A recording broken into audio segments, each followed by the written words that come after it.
SJKP rumah pertama, ramai orang muda tak tahu kerajaan sebenarnya dah sediakan jaminan untuk rumah pertama. Wahai orang muda yang nak beli rumah pertama, jangan risau, kerajaan sentiasa sedia membantu korang. Okey, kalau rumah tu harga RM500,000 ke bawah, korang boleh mohon loan bawah SJKP. So bawah loan SJKP ni korang boleh dapat pinjaman margin setinggi 100%.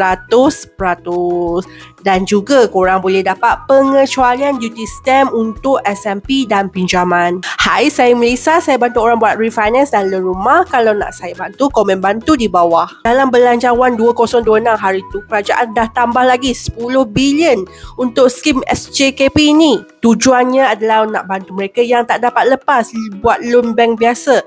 Macam food rider, lepas tu part-timers dengan freelancer. So syarat dia mudah je. Korang kena warga negara Malaysia 18 tahun ke atas. Lepas tu kahwin atau bujang dua-dua pun boleh. Lepas tu income tetap atau tak tetap pun okey.